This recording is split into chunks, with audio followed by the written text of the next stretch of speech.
히브리서 3장 12절로 15절까지의 말씀 찾으셨습니까? 히브리서 3장 12절 15절 4절의 말씀을 합독하겠습니다. 시작. 형제들아, 너희는 삼가 혹 너희 중에 누가 믿지 아니하는 악한 마음을 품고 살아계신 하나님에게서 떨어질까 조심할 것이요, 오직 오늘이라 일컫는 동안에 매일 피차 권면하여 너희 중에 누구든지 죄의 유혹으로 완고하게 되지 않도록 하라. 우리가 시작할 때에 확신한 것을 끝까지 견고히 잡고 있으면 그리스도와 함께 참여한 자가 되리라. 성경에 일렀으되 오늘 너희가 그의 음성을 듣거든 경노하게 하던 것 같이 너희 마음을 완고하게 하지 말라 하였으니. 아멘. 오늘 또 하나님께서 우리 성도님들의 기도를 들어주시고 응답해 주실 줄 믿습니다. 지난 15일 오전 6시쯤에 북한 주민 4명이 고기잡이 목선을 타고 삼척항으로 들어왔습니다. 마을 주민이 신고할 때까지 우리 군 당국에서는 전혀 몰랐던 것으로 지금 매스컴에서는 이제 저희들에게 알려주고 있는데요. 바다와 항구에 그런 경계망이 뚫렸다는 비판을 지금 받고 있습니다. 4명 가운데 2명은 북한으로 돌아갔고 2명은 각각 가정 불화와 또 처벌에 대한 두려움을 이유로 하여서 귀순의 의사를 밝혔다고 합니다. 저는 지금 이 기사 뉴스를 보면서 이런 생각을 했습니다. 지금 한반도의 평화를 위해서 참 많은 노력을 하고 있고 또 어느 정도 성과를 내고 있는 것이 사실입니다. 특별히 오늘 이 시간에 중국 주석과 그 다음에 북한의 그 위원장이 지금 만나고 있는, 오늘부터 내일까지 북한과 중국이 정상들 간의 만남이 있고 다음 주에는 일본에서 G20 정상들이 모여가지고 20개국 정상들이 모여가지고 회의를 합니다. 그리고 그 회의 석상에서 미국과 중국이 만나고 또 중국과 한국의 정상들이 만나고, 그게 끝나고 난 다음에 미국 대통령이 우리나라에 와서 또 미국과 한국 대통령 정상들이 또 만남을 해요. 이 와중에 북한이 또 우리와 정상 간에 또 만남을 할 수도 있는 일들이 이제 일어나려고 준비 중에 있습니다. 근데 지금 우리가 이 땅에 살고 있으면서 한반도의 평화가 정착하기를 원하고 또 평화적으로 통일이 이루어지길 원하는 그런 간절한 마음들이 있다고 한다면, 오늘부터 다음 주 6월 한 달 동안, 마지막 날까지는 한 달 동안은 우리가 나라와 민족을 위해서 기도했으면 좋겠습니다.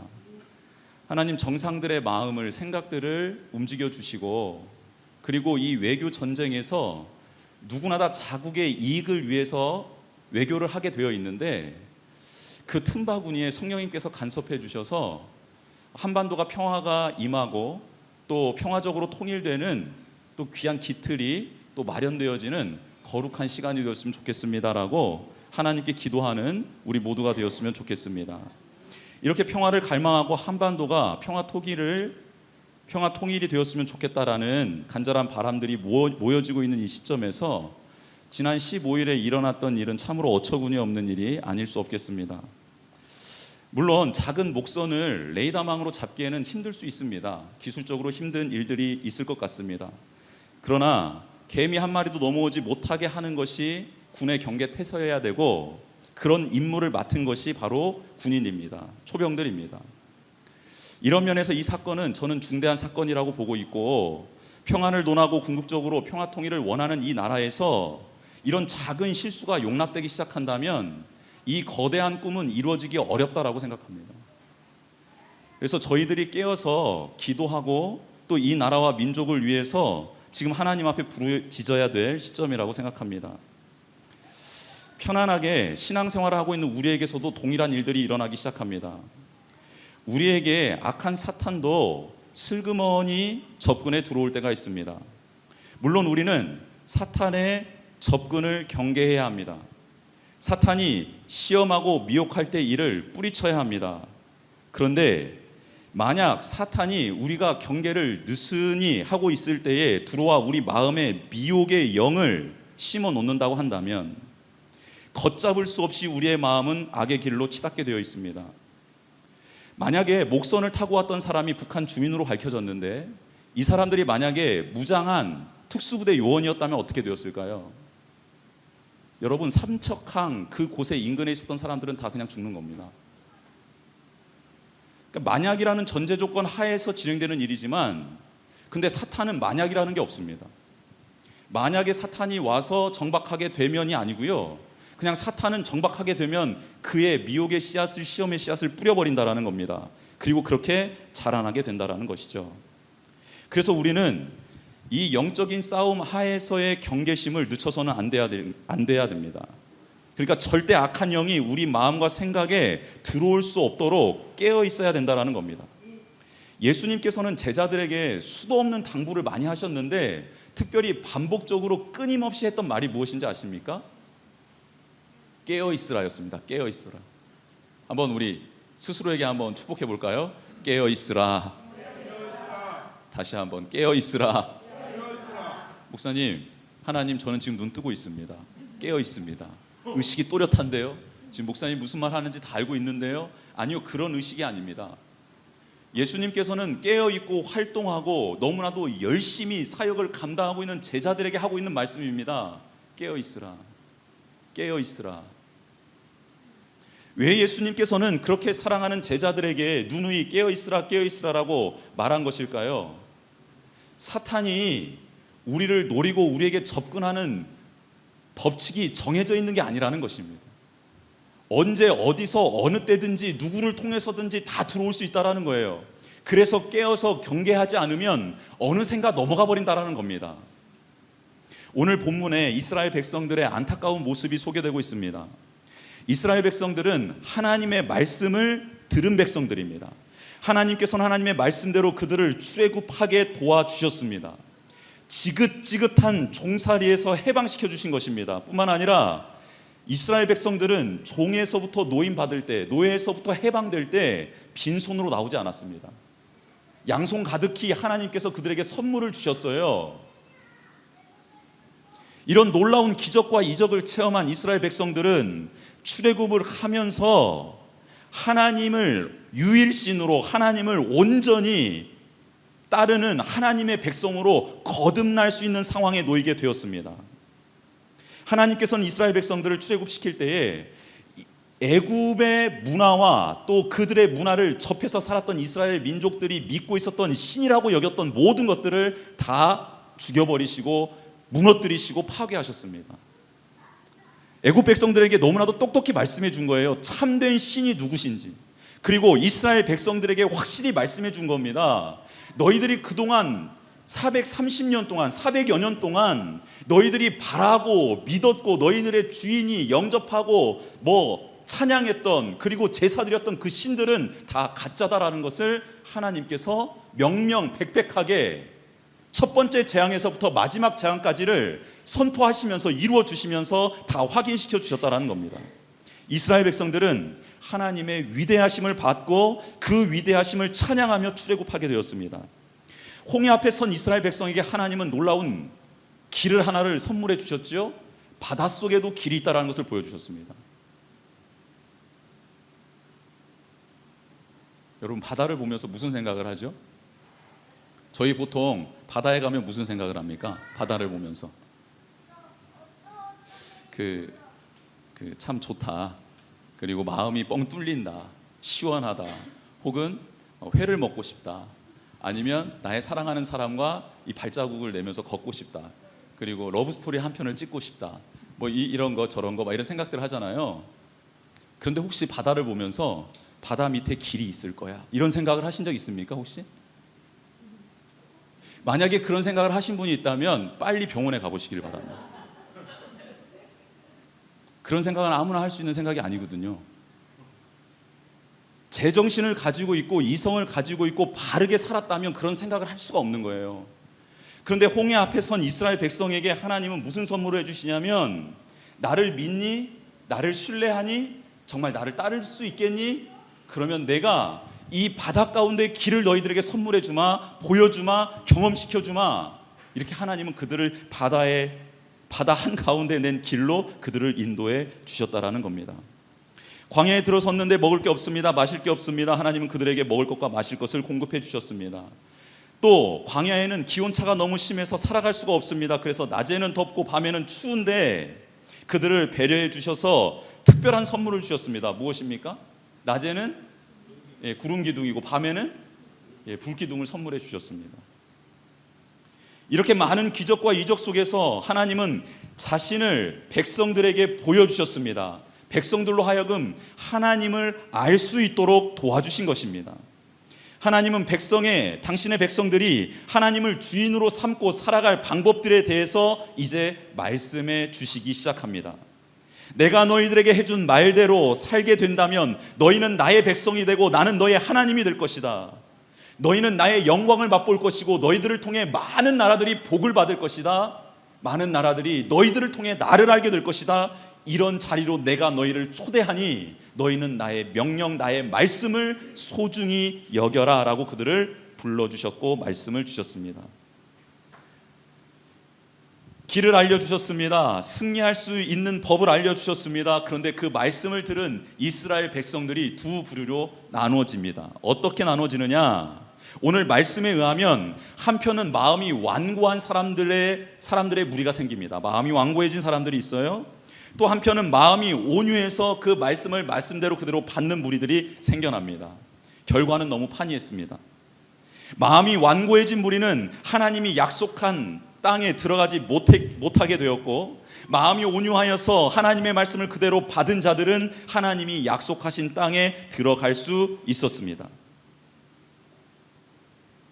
그렇다면 약속의 말씀을 들어가기 위해 온유한 마음을 가져야 될 텐데 어떻게 하면 온유한 마음을 가질 수 있고 그 마음을 유지할 수 있을까요?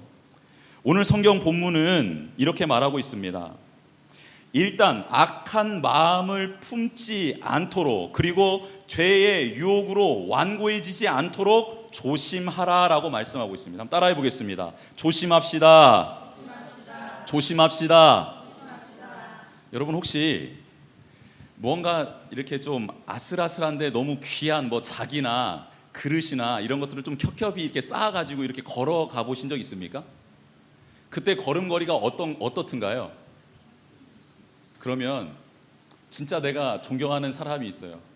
그런데 그 존경하는 사람에게 물을 좀 하나를 떠다 드리려고 하는데 울퉁불퉁한 길을 걸어가야 돼. 그럼 물 한 잔을 잡고 어떻게 걸어가겠어요? 어떻게? 조심조심. 여러분, 조심하는 사람의 특징이 있어요. 무엇이냐면 자기가 가지고 있는 것이 소중하다라고 여겨지면, 이게 너무 중요하다 여겨지면 사람이 조심해집니다. 즉 오늘 이 말씀은 하나님께서 우리에게 예수 그리스도를 보내주셨어요. 그리고 그 예수 그리스도를 영접할 수 있는 믿음을 우리에게 주셨습니다. 하나님께서. 그래서 이 믿음으로 말미암아 우리는 예수님에 대해서 알게 되었고 그분을 주인으로 영접할 수 있게 되었으며 그분의 말씀을 깨달을 수 있게 되었습니다. 약속의 기업을 유업으로 받을 수 있게 된 게 이게 하나님이 주신 믿음, 즉 이 믿음을 가지고 하나님과 관계를 맺음으로 이 모든 것들을 누리게 되었습니다. 그러면 우리에게 주신 이 믿음은 무엇이냐면 그냥 믿음 이런 게 아니에요. 보여지는 이 믿음이 아니에요. 하나님이 주신 이 믿음으로 말미암아 보이지 않는 그 하나님과 관계를 맺게 된 것입니다. 그래서 이 믿음이 값진 것이에요. 예수 그리스도를 영접하게 된 이 믿음이 너무 소중한 거라는 겁니다. 근데 이 믿음으로 하나님과 관계가 맺어졌는데 이 관계를 끊어버릴 일들이, 혹은 이 관계가 서운해지고 서먹해지고 이 관계가 흐릿해질 일들이 만약에 일어나게 될 거라면 우리는 그 일들을 조심히 피해 다니며 그 일들이 일어나지 않기를 간절히 소원하게 될 것입니다. 왜? 내 안에 있는 게 너무 소중하기 때문에 그렇습니다. 그런데 내 안에 있는 이 믿음이 소중한 가치라고 여겨지지 않게 되면 어떻게 될까요? 조심하지 않게 됩니다. 방자한 삶을 살게 돼요. 방탕한 삶을 살게 돼요. 시간을 낭비하고요, 게을러지게 됩니다. 왜? 내가 가지고 있는 이 믿음이 소중하지 않기 때문에 그렇습니다. 이스라엘 백성들이 하나님과의 이 관계를 소중히 여기며 조심히 소중하게 다뤘어야 되는데 그만 그러지 못했습니다. 또 한 가지, 어떨 때 우리가 조심하죠? 주변의 상황이 말도 아니게 어려웠고 힘들고 막 나를 죽일 것들이 너무 많으면 조심조심합니다. 그렇죠? 하나님은 이 세상을 뭐라 말씀해 주셨습니까? 너희들을 삼킬 사탄들이 우는 사자처럼 돌아다니는 것이 이 세상이다라고 알려주셨습니다. 그렇다면 우리는 무엇을 경계해야 될까요? 사탄을 경계해야 되는 거예요. 우는 사자처럼 우리를 삼키려는 자들을 경계해야 되는 것입니다. 그런 세상을 살아가고 있다고 하나님이 알려주셨으면 그렇구나, 어떻게 하면 사탄의 유혹에 넘어가지 않을까? 사탄은 나를 잡아먹으려고 한다는데 어딜 가면 내가 사탄의 유혹에 쉽게 넘어가지? 여기는 가지 말아야겠구나 라고 조심조심 생활하게 된다는 것입니다. 여러분, 여기에서 하나님이 우리에게 질문하고 있는 거예요. 여러분에게 선물로 주신 그 믿음을 여러분은 얼마나 소중히 여깁니까? 그 믿음으로 인해서 하나님과 맺어진 이 관계를 얼마나 소중하게 여기고 있느냐, 이 질문을 하신다라는 겁니다. 또 한 가지는 여러분이 살고 있는 이 세상, 가정과 직장과 교회 어느 곳이든 여러분을 넘어뜨리려고 하는 악한 사단이 존재한다라는 거예요. 그런데 그 사단이 우리를 우겨 삼키려고, 먹어 삼키려고 하는데 그 사탄에 대한 경계심이 어느 정도나 있느냐, 지금 성경은 우리에게 질문하고 있는 것입니다. 조심하지 않으면 둘 중에 하나입니다. 하나님과의 관계가 깨져버리고요, 아니면 사탄에게 먹히게 됩니다. 하나님께서는 먼저 이렇게 우리에게 하나님을 따르고 하나님께 영광 돌리고 하나님의 음성을 듣고 회복되려면 먼저 개인적으로 이렇게 준비해야 된다, 조심하는 일이 있어야 된다라고 말씀해 주시고, 그러나 개인적으로 싸울 일이 또 아니다, 공동체가 필요하다라고 오늘 말씀에 기록하고 있습니다.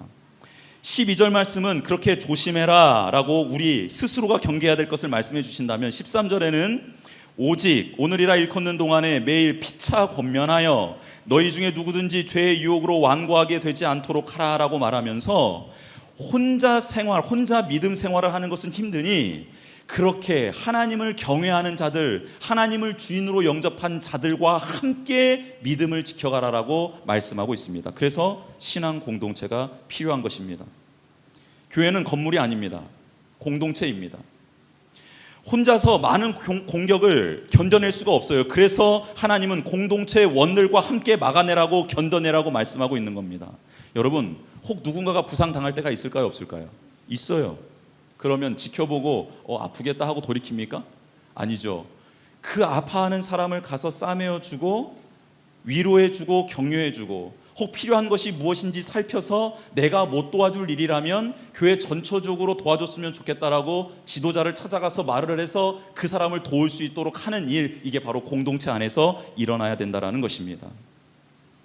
그런데 이 신앙 공동체 안에서 서로 권면하고 서로 사랑하며 또 섬기는 일들이 언제 일어나야 되냐라고 성경은 말하고 있는데, 언제 일어나야 된다라고 알려주고 있냐면 오직 오늘이라 일컫는 동안에 매일 일어나야 된다고 합니다.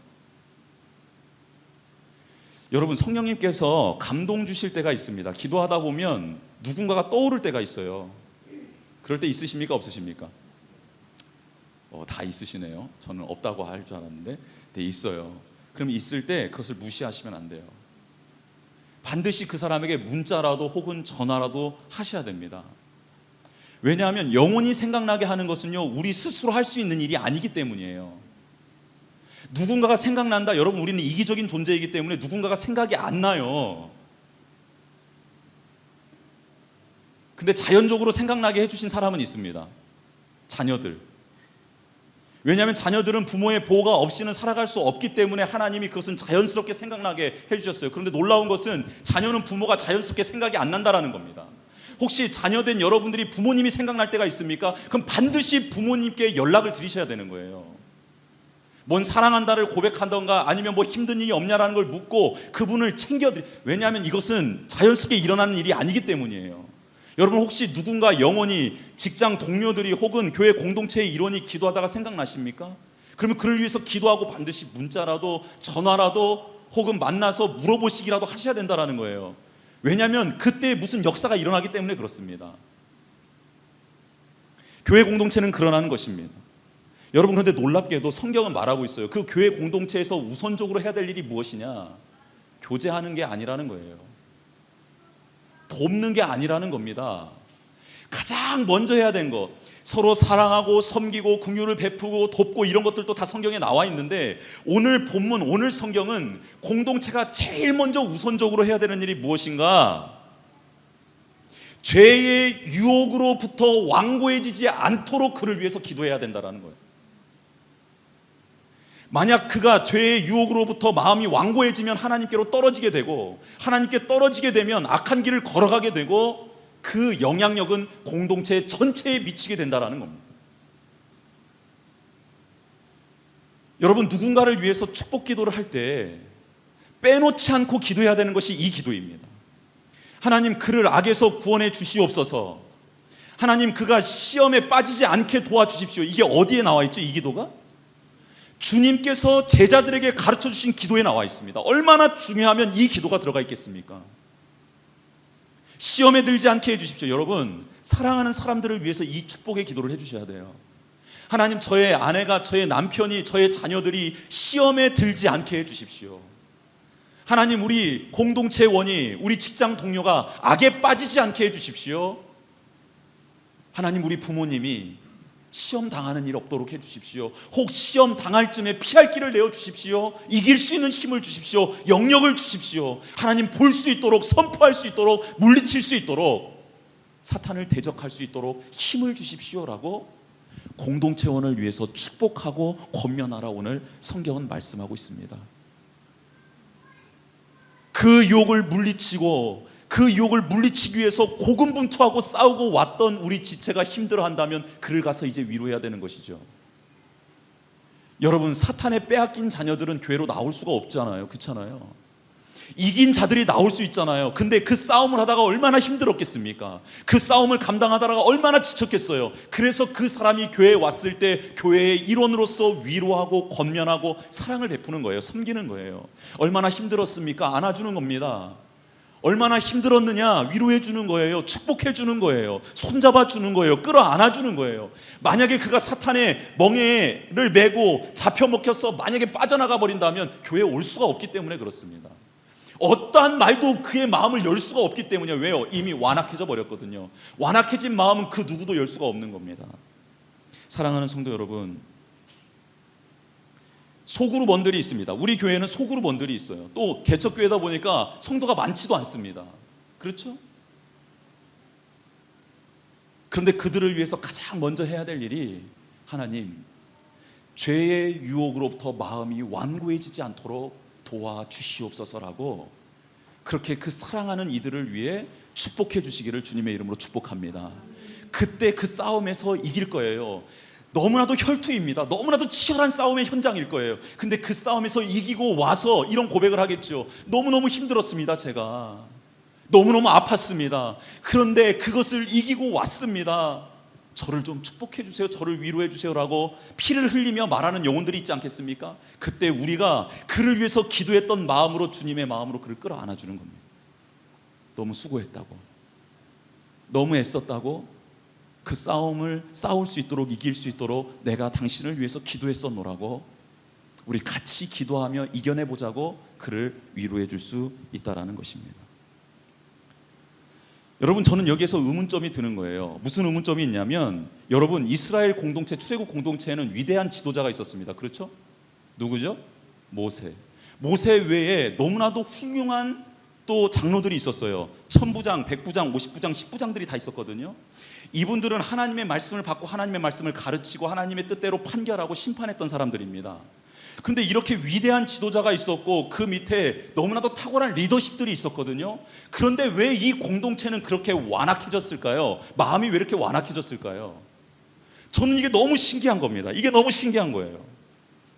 왜 그들의 마음이 미혹되어서, 사탄에 미혹되어서 자신의 본성대로 살다가 하나님이 약속한 땅을 들어가지 못했을까요? 그런데 놀랍게도 성경은 이렇게 말하고 있습니다.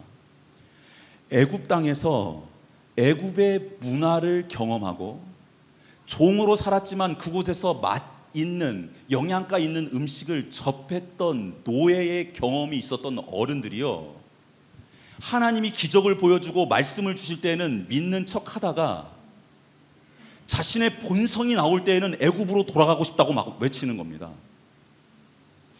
무엇이 하나님의 말씀을 막았냐면 그들이 경험했던 것, 그들이 체험했던 것, 그들에게 익숙했던 문화, 그들의 가치관이 하나님의 말씀이 들어왔을 때에 이 말씀이 뿌리를 내리고 자라고 싹이 나고 열매를 맺을 수 없도록 막았다라는 겁니다.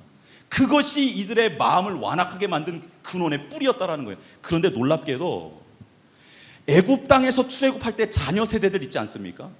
그리고 갓난아이, 광야에서 낳은 아이들 있지 않습니까? 선악을 분별하지 못하는 아이들은 놀랍게도 낯선 광야의 생활이었지만 그 광야에서 주어지는 만나가 이들의 첫 끼가 되었던 거예요. 그래서 그들은 이것을 하나님이 주셨다라는 게 믿어지는 거예요. 그리고 물을 주실 때 그 기적이 믿어지는 겁니다. 왜냐하면 그들은 비교할 것이 없었기 때문입니다. 그래서 그들은 그 자녀 세대와 선악을 분별하지 못하는 어린 아이들은 하나님께서 광야에서 훈련을 시켜서 가나안 땅으로 들여보내줍니다. 여러분은 어느 편에 서 계신 것 같아요? 제가 보니까 여기 우리 제아 빼고는 제노, 유건이까지는 좀 이렇게 순수한 것 같아요. 뭐라 이렇게 말하면 믿는 것 같아요. 근데 유찬이 정도만 돼도 지금 뭐 이게 거짓말인지 아니면 뻥치는 건지 뭐 이런 것들 다 불가능하더라고요. 제가 봤을 때 여러분 여기에 계신 모든, 저를 포함한 여기에 계신 모든 분들은 애굽 생활을 다 경험했던 분들입니다. 거기에 맛을 다 아는 분들이에요. 그러면 우리는 하나님의 말씀이 들려졌을 때 그 말씀을 쉽게 잊어버리고 겉으로는 아멘 하지만 뒤 돌아서는 노멘 하는 저희들이 될 수 있다라는 것입니다. 그런 가능성이 너무 많은 저희들이 지금 모여있는 공동체가 이 공동체라는 거예요. 근데 저는 여기서 또 한 가지 더 놀라운 사실이 뭔지 아십니까? 광야에서 하나님께 부름을 받고 하나님께서 그들에게 은혜를 베풀어 주셔서 훈련을 잘 받은 백성들이 가나안 땅에 들어갔잖아요. 가나안 땅에 들어가자마자 그들의 마음이 완고해집니다. 왜요? 왜 완고해지죠? 비교가 되거든요. 광야에서는 진짜 맛없는 걸 먹었는데 가나안 땅에 들어가 보니까 뭐가 펼쳐져요? 야, 이런 산의 진미가 없는 거예요. 분명히 광야에서 놀라운 것들을 다 경험해서 그게 하나님이 나의 창조주라는 것을 믿었거든요. 그래서 약속의 땅을 들어갔는데 들어가서 보니까 여기는 또 한 번도 경험해보지 못한 것들이 질비해 있는 겁니다. 그래서 그것을 취하고 그것을 따라가더라는 겁니다. 놀라운 것은 인간은 먼저 경험했던 나중에 경험했던 마음이 완악해지기 쉬운 존재라는 거예요. 여러분, 이게 우리의 실존입니다. 그래서 성경 말씀은 14절의 말씀을 우리에게 딱 마침표로 주는 거예요. 우리 14절 말씀 같이 한번 읽어볼까요? 히브리서 3장 14절 말씀입니다. 시작.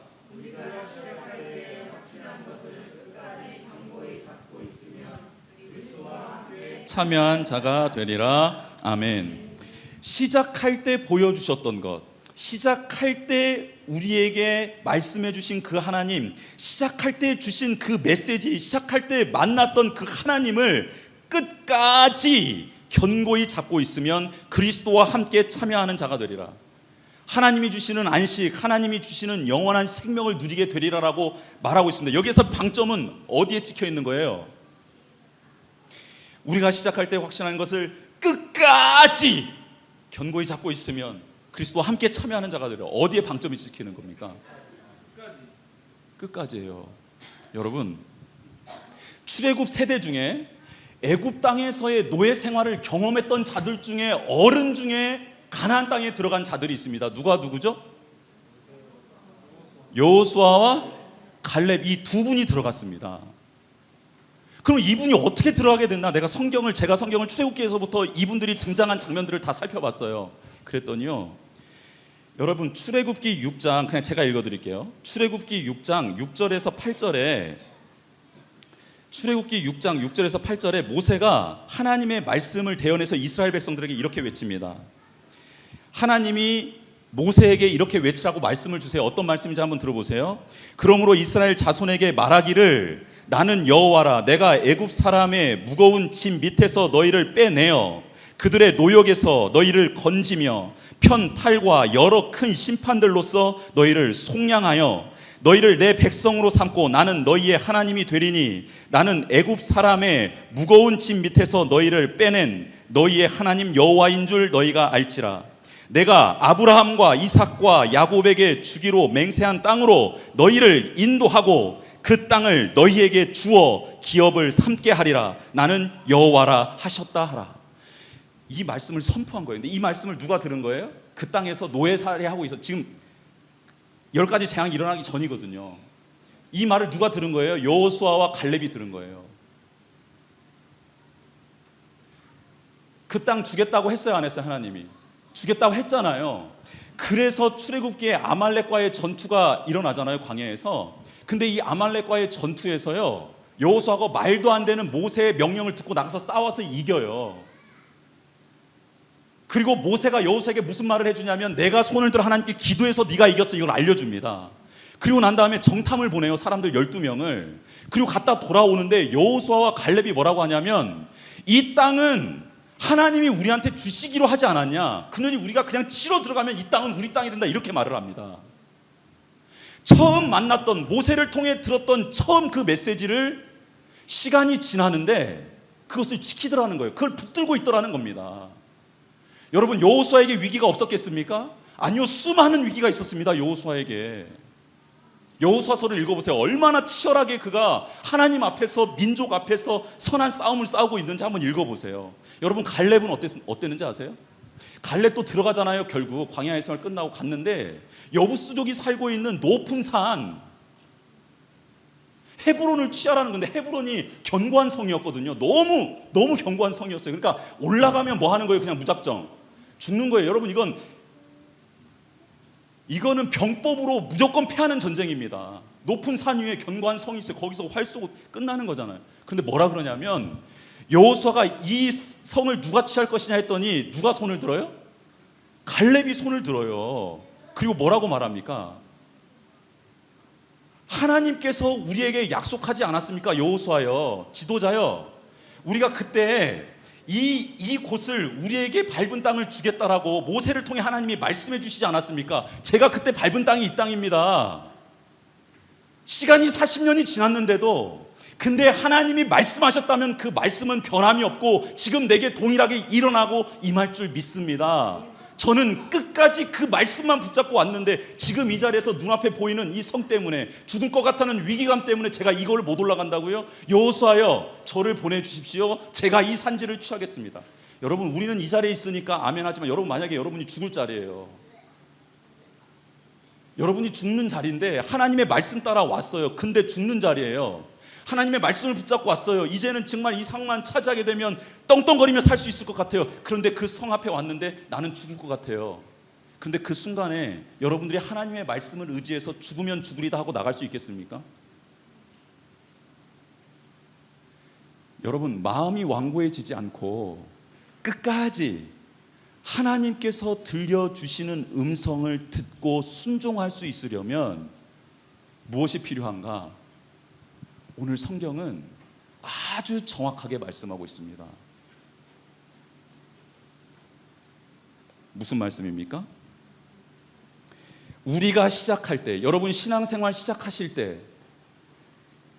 여러분이 하나님을 뜨겁게 만나고 그 만난 이후로 신앙생활을 하면서 계속해서 여러분의 삶 가운데 은혜를 베풀어 주시고 동행해 주셨던 그 하나님, 그 하나님의 말씀, 그 은혜, 그것을 기억하며 그 하나님을 끝까지 붙드는 겁니다. 근데 여호수아와 갈렙이 고백하잖아요. 자신이 하나님을 붙든 게 아니고 누가? 하나님이 자신을 붙들어 주심을 믿었다고 말입니다. 지금 히브리 기사는 이걸 말하고 싶은 거예요. 너희들이 한만 하나님을 붙들려고 노력해 봐라. 그런데 하나님이 너희를 붙드는 것이 느껴진다면 좁은 길로 끝까지 그 길로 걸어갈 수 있다라고 지금 말씀하고 있는 것입니다. 여러분, 하나님이 여러분을 붙들고 계십니다. 하나님이 여러분을 사랑으로 이끌어주고 계십니다. 이것을 느끼고 이것을 고백할 수 있다면 우리는 끝까지 이 믿음의 길을 걸어갈 수 있게 되는 것입니다. 그런데 혹 교만해져서 혹 내가 무언가를 할 수 있는 것처럼 그렇게 하기 시작한다면 우리는 금방 사탄의 먹잇감이 되고 말 것입니다.